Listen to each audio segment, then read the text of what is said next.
আসসালামু আলাইকুম everyone, welcome to loop and logic. I am Huzaifa Ahmed Shafin. আজকে আমরা অ্যাকাউন্টিং কোর্সের ওয়ার্কশিট সম্পর্কে জানব। ওয়ার্কশিট সম্পর্কে জানার জন্য আমাদের সর্বপ্রথম যে বিষয়টি সম্পর্কে ভালো ধারণা থাকতে হবে সেটা হচ্ছে অ্যাডজাস্টিং এন্ট্রি সম্পর্কে।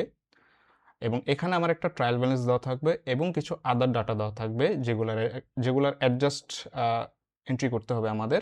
দেন আমাদের ওইখান থেকে একটা ওয়ার্কশিট বের করতে হবে।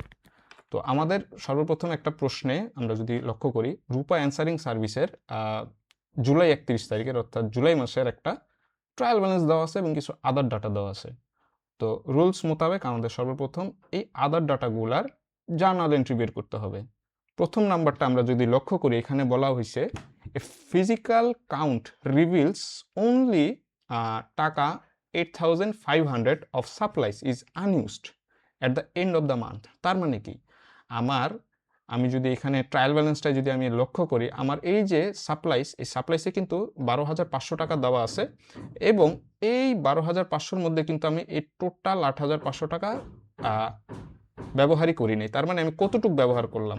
আমি ব্যবহার করলাম এটা মাইনাস 8,500, তাহলে আমার কত হচ্ছে? 4,000 টাকা। সো এই 4,000 টাকার আমার অ্যাডজাস্টমেন্ট করতে হবে। সো সেটাই করা হয়েছে এক নাম্বার দিয়ে, যে সাপ্লাইস এক্সপেন্স ডেবিট 4,000 টাকা এবং সাপ্লাইস ক্রেডিট 4,000 টাকা।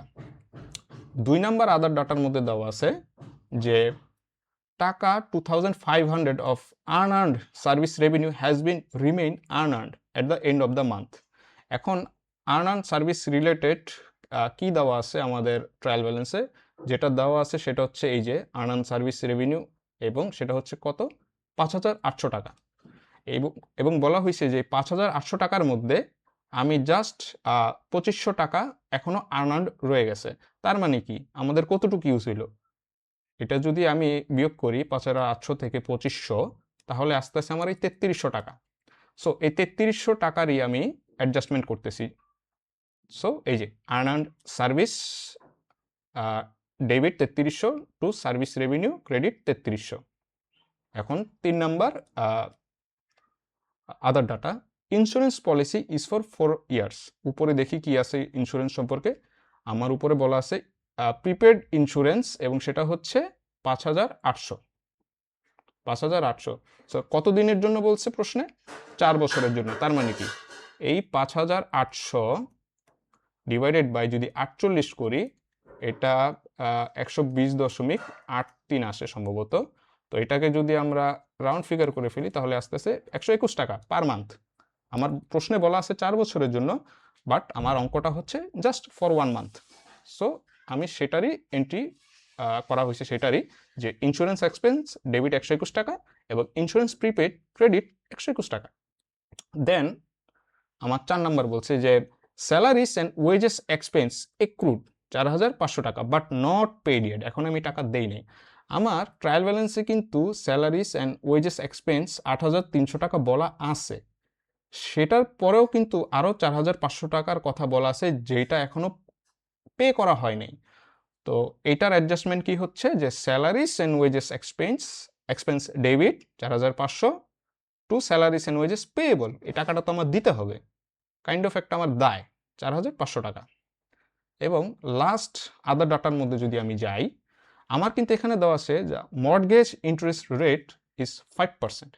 এখানে আমার সর্বপ্রথম যেটা মাথায় রাখতে হবে, যখনই আমার ম্যাথে পার্সেন্ট দেওয়া থাকে তখনই কিন্তু আমার মানে ইন্টারেস্ট রেটটা যে 5% দেওয়া আছে, আমার ইন্টারেস্ট সবসময় 1 বছরের জন্য হিসাব হয়।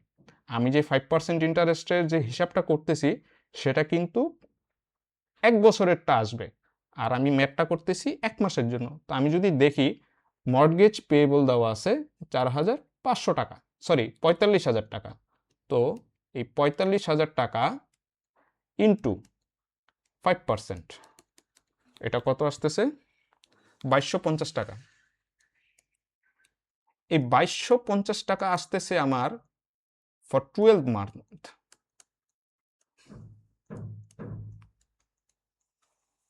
For 12 month. তাহলে এটা আমি যদি 12 দিয়ে ভাগ করি, আমার কত আসতেছে? আমার আসতেছে 187.5, যেটাকে আমরা 188 ধরে নিলাম। সো 188 আমি অ্যাডজাস্টমেন্ট করছি।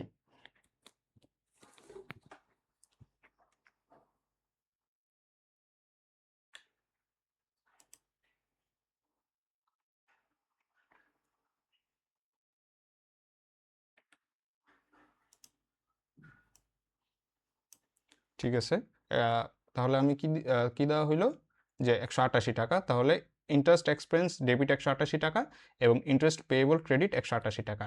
আমরা প্রথম ধাপ অনেক ভালোভাবে সম্পন্ন করলাম। এরপর হচ্ছে আমাদের যে কাজটা করতে হবে, ওয়ার্কশিটটা বানাতে হবে।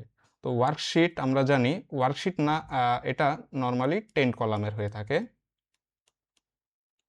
তো আমার কি লাগবে এখানে? এটার জন্য আমার লাগতেছে ট্রায়াল ব্যালেন্স, আমার এটার জন্য লাগতেছে অ্যাডজাস্টমেন্ট, আমার এটার জন্য লাগতেছে অ্যাডজাস্টেড ট্রায়াল ব্যালেন্স, এবং লাগতেছে ইনকাম স্টেটমেন্ট, এবং লাগতেছে ব্যালেন্স শিট। সর্বপ্রথম আমার যে কাজটা এখানে করতে হবে সেটা হচ্ছে আমার প্রশ্নে যে ট্রায়াল ব্যালেন্সটা দেওয়া আছে এবং প্রশ্নটা যেইভাবে দেওয়া আছে ঠিক আমার প্রশ্নটা একদম আমি কপি করব। এই ক্যাশ থেকে শুরু করে এই যে লাস্টের যে এক্সপেন্সটা দেওয়া আছে ঠিক আমি একদম হুবহু কপি পেস্ট করব।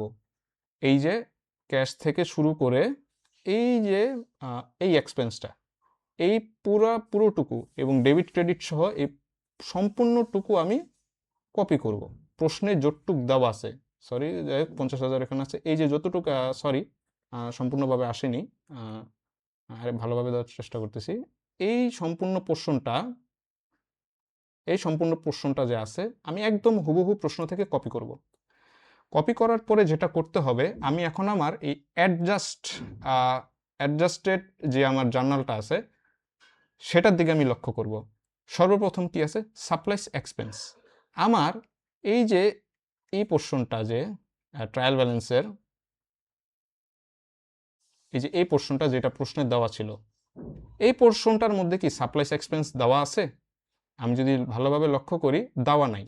সেজন্য আমি নিচে সাপ্লাইস এক্সপেন্স দিলাম, এবং এটা আমার কিসের মধ্যে আসতেছে? এটা তো আমি অ্যাডজাস্ট করে পাইছি, তাই না? তাহলে আমি এটা অ্যাডজাস্টের ঘরে লিখলাম, এবং এটা কি হিসাবে আছে? এটা আছে আমার ডেবিট হিসাবে। সো আমি এই যে ডেবিট 4,000 টাকা রাখলাম। ভালো। সেকেন্ড পোর্শন কি? Supplies credit. আমার সাপ্লাইস কি এই প্রশ্নের মধ্যে বা প্রশ্নের ট্রায়াল ব্যালেন্সের মধ্যে দেওয়া আছে? উত্তর হচ্ছে হ্যাঁ, আছে। কোথায় আছে? এই যে সাপ্লাইস, এই যে সাপ্লাইস। তো আমার অলরেডি কিন্তু শুরুতে 12,500 টাকা ডেবিট ছিল, বাট অলরেডি আবার আমি এখানে কি দেখতেছি? সাপ্লাইস ক্রেডিট হিসেবে আছে। তুমি অ্যাডজাস্টমেন্টের মধ্যে এই 4,000 টাকা নিলাম ক্রেডিটের ঘরে। ডান, এই দুইটা, প্রথমটা ডান। এরপর হচ্ছে কি? Earned service revenue. আমি যদি দেখি আমার প্রশ্নের দেওয়া ট্রায়াল ব্যালেন্সে কি আর্নড সার্ভিস রেভিনিউ দেওয়া আছে? উত্তর হচ্ছে আছে। এই যে আর্নড সার্ভিস রেভিনিউ প্রশ্নে দেওয়া ছিল, প্রশ্নের ট্রায়াল ব্যালেন্সে দেওয়া ছিল 5,800, বাট আমরা এখানে এটা কি পাইলাম? আমরা এখানে পাইলাম ডেবিট কত? 3300। সো আমি ডেবিট 3300 রাখলাম। এরপরে সার্ভিস রেভিনিউ ক্রেডিট 3300 টাকা। আবার আমি এই যে আমার প্রশ্নে কিন্তু দেওয়া আছে, সো আমি আলাদাভাবে আবার এটার এন্ট্রি নিচ্ছি না। সো সার্ভিস রেভিনিউ আমার প্রশ্নে দেওয়া ছিল 22,800 টাকা, এবং আমি অ্যাডজাস্ট করার পরে এটার ক্রেডিট পাইলাম 3300 টাকা। সো আমি দিয়ে দিলাম, আমার দুইটা ডান।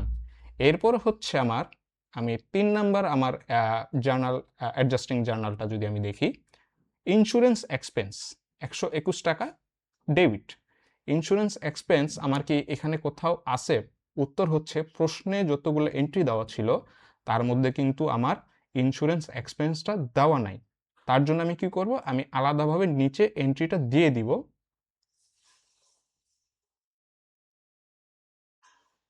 এই তো, হ্যাঁ, এই যে ইন্স্যুরেন্স এক্সপেন্সটা এখানে, এই যে।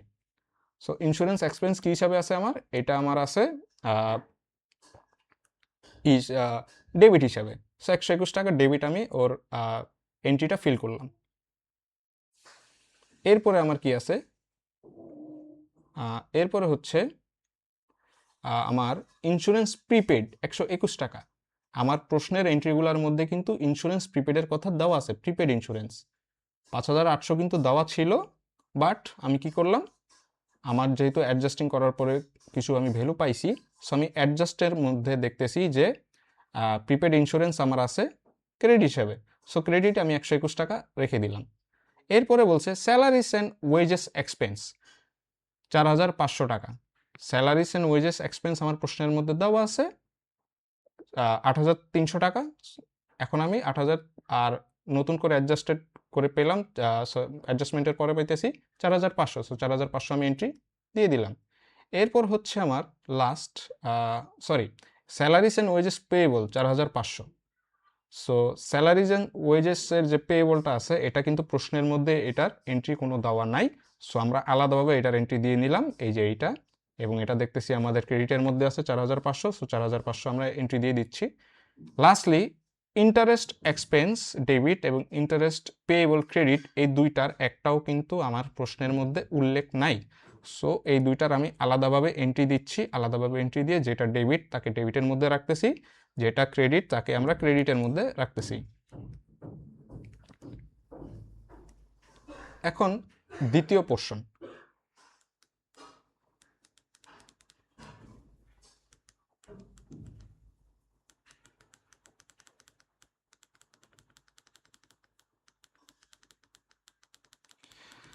এখন আমাদের দ্বিতীয় পোর্শনে কি আছে, আমরা তো অ্যাডজাস্টের করার পরে যে ভ্যালুগুলো পাইছি সেটাও দিলাম, আমার যে ট্রায়াল ব্যালেন্সের প্রশ্নে ছিল সেগুলো আমরা দিলাম, এবং প্রশ্নে যদি আমি দেখি প্রশ্নে কিন্তু এগুলা 1,40,400 1,40,400 ছিল, সেটা কিন্তু আমরা 1,40,400, এই যে প্রশ্নে কিন্তু এই যে এখানে বলা আছে 1,40,400, সো এটা আমরা যোগ করে কিন্তু পাইছি। এই সবগুলা এই রোতে যতগুলো আছে আমার, এই যে এই রোতে যে যতগুলো আছে, আমার এই রোতে যতগুলো আছে সবগুলো যোগফল করে আমি 1,40,000 পাইছি। সেম এইভাবেও এই রোতে যতগুলো আছে সবগুলো যোগ করে আমি 1,40,000 পাইছি।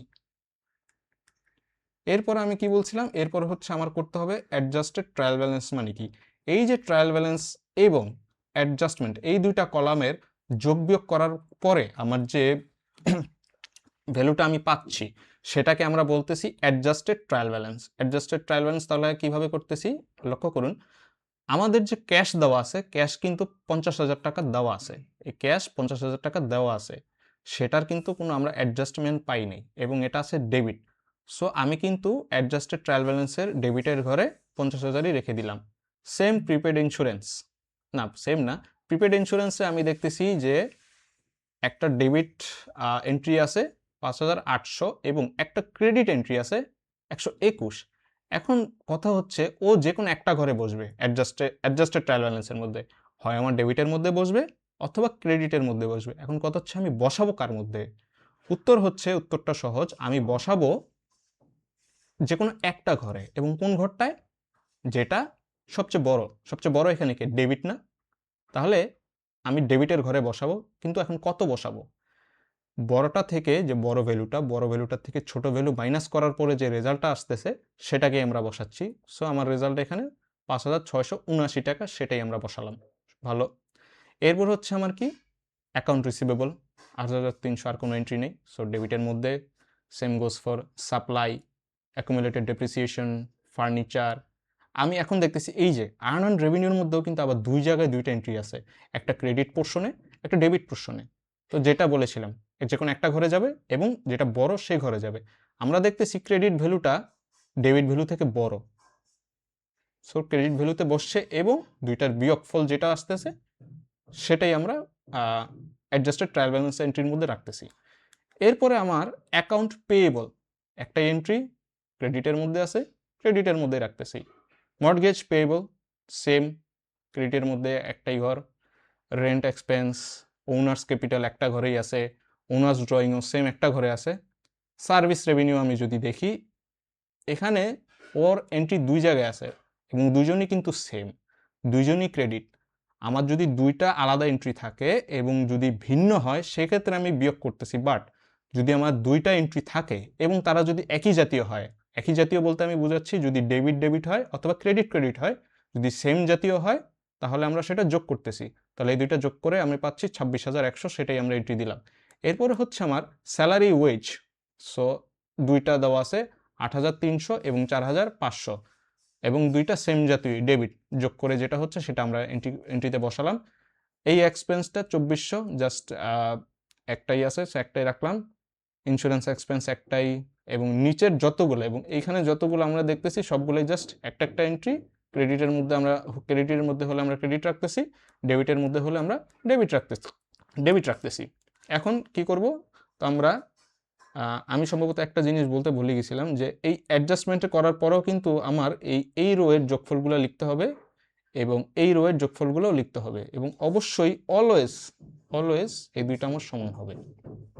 যাই হোক, এরপরের পোর্শনে আসি, যে আমরা এখন অ্যাডজাস্টেড ট্রায়াল ব্যালেন্স শেষ করছি, এবং সেম এখানেও যখন আমরা শেষ করে ফেলবো এই রো এর যোগফল বের করব, এই রো এর যোগফল বের করব, ডান, দুইটার যোগফল আমার সমান হয়ে গেছে। তার মানে কি টিল নাও আমরা সঠিক পথে আছি। এখন আমার কি করতে হবে? যখন আমরা অ্যাডজাস্টেড ট্রায়াল ব্যালেন্স করে ফেললাম, তখন আমি চাইলে এই পোর্শন আর এই পোর্শন, মানে এই দুইটা আমি একদমই ইগনোর করতে পারি। এই দুইটা ট্রায়াল ব্যালেন্স এবং অ্যাডজাস্টমেন্টের যে এটা আছে, ট্রায়াল ব্যালেন্স এবং অ্যাডজাস্টমেন্টের যে দুইটা কলাম আছে, এই দুইটা কলাম আমরা কমপ্লিটলি ইগনোর করতে পারি, কারণ আমাদের এই দুইটার মিলিত রেজাল্ট বা সম্মিলিত যে রেজাল্টটা সেটাই কিন্তু আছে আমার অ্যাডজাস্টেড ট্রায়াল ব্যালেন্সে। এরপর আমাদের যে ধাপটা, সেটাতে আমাদের আছে ইনকাম স্টেটমেন্ট এবং ব্যালেন্স শিট। এখন কথা হচ্ছে কোনটা আমাদের ইনকাম স্টেটমেন্টে যাবে এবং কোনটা আমাদের ব্যালেন্স শিটে যাবে। উত্তর হচ্ছে ইনকাম স্টেটমেন্ট। এই ইনকাম স্টেটমেন্টে জাস্ট আমি দুইটা জিনিস দেখব, আমার কি রেভিনিউ নাকি আমার এক্সপেন্স। যদি রেভিনিউ হয় এবং যদি এক্সপেন্স হয়, মানে এই দুইটাই যদি থাকে, সেক্ষেত্রেই আমি ওকে ইনকাম স্টেটমেন্টে জায়গা দিচ্ছি, অথবা আর যাই থাকুক সেটা আমার ব্যালেন্স শিটে আসতেছে। এখন আমি দেখি ক্যাশ কি আমার রেভিনিউ অথবা এক্সপেন্স? না, ক্যাশ আমার একটা অ্যাসেট, তো সেই জন্য ওকে আমরা ব্যালেন্স শিটে নিয়ে গেলাম। ডেবিট, এই যে ডেবিট 50,000, 50,000 রাখতেছি। এরপর আছে আমার প্রিপেড ইন্স্যুরেন্স, সেম, আমার রেভিনিউ না, আমার এক্সপেন্সও না, যেটা আছে সেটাই। তারপর মানে যেটা আছে সেটা বলতে আর কি, মানে যেটা আছে সেটা হচ্ছে ব্যালেন্স শিটে যাচ্ছে, ডেবিটে। এরপরে আমি দেখতেছি account receivable, supply, accumulated depreciation, furniture, এই তিনটাও কিন্তু সেম আমার ব্যালেন্স শিটেই যাচ্ছে, কারণ এগুলো না আমার রেভিনিউ না আমার এক্সপেন্স।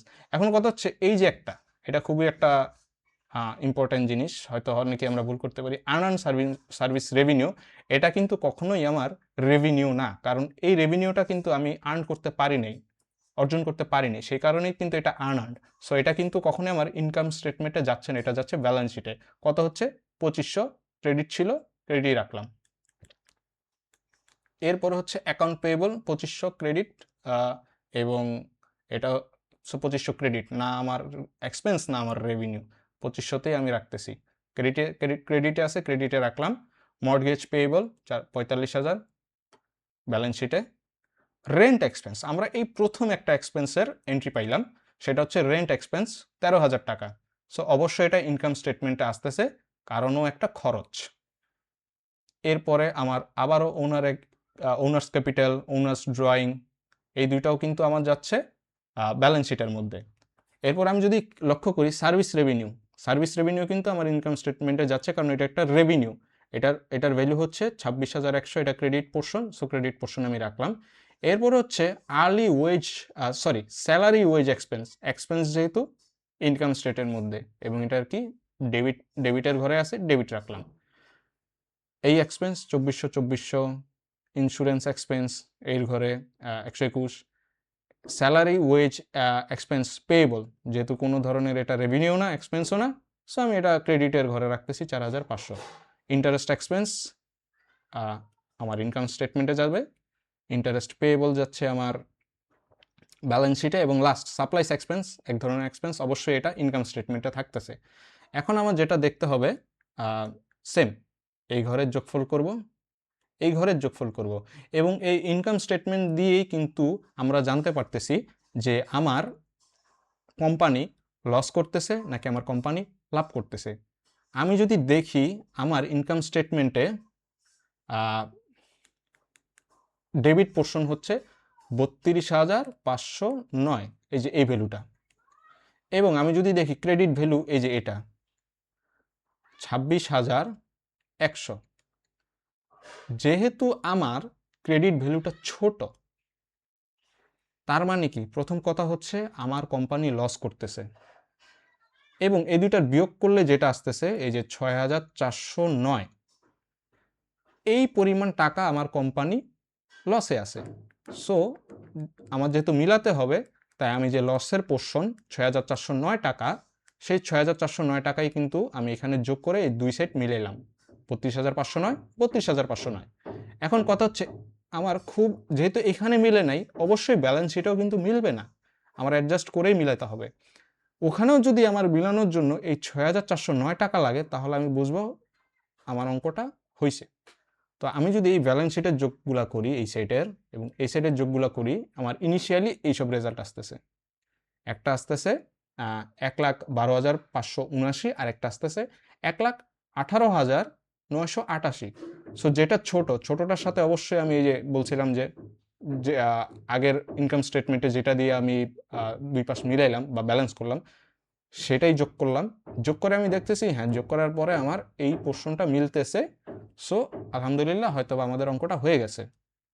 তো এটাই আমাদের এই যে ডেভেলপে worksheet for the month of July যেটা বলছিল, আমাদের কিন্তু ওয়ার্কশিটটা ডান। তো এটাই ছিল আজকের বিষয়। সকলকে সুন্দরভাবে শোনার জন্য ধন্যবাদ।